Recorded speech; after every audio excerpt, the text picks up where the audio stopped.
బయట ఫుల్ మబ్బులు, వర్షం వచ్చేటట్టుంది. కానీ 3 డేస్ నుంచి లిటిల్ బిట్ చాలా తక్కువ వర్షము. సో ఇంకా ఈరోజు రెసిపీ అయితే పొట్లకాయ, కొబ్బరి, పచ్చిమిర్చి, కారం వేసి చేసేస్తున్నాను.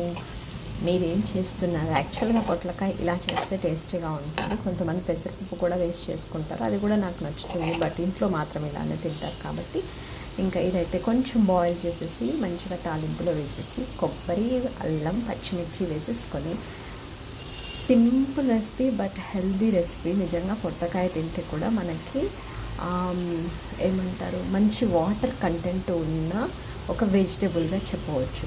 సో ఇంగ్లీష్లో మనం స్నేక్ గార్డ్ అంటాం కదా, చాలా తక్కువ మంది దీన్ని ప్రిఫర్ చేస్తారు. మేమైతే మామూలుగా ఈ సీజన్లో వస్తుంది కాబట్టి రెగ్యులర్గా యూజ్ చేస్తాము. ఎంతమంది పొట్లకాయ తింటారో కామెంట్ చేయండి. దీన్ని పొట్లకాయ పెరుగు పచ్చడి కూడా చేస్తారు. చిన్నప్పుడు మా మదర్ చేసేది, చాలా సూపర్గా ఉంటుంది.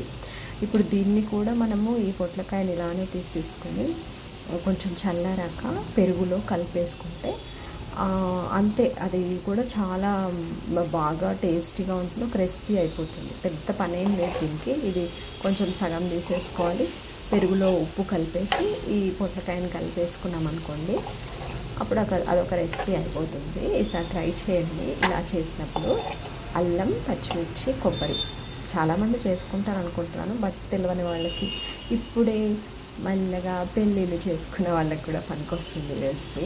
పొట్లకాయ తింటే మాత్రం చాలా మంచిది. సో ఈసారి ట్రై చేయండి. Okay, enjoy your day.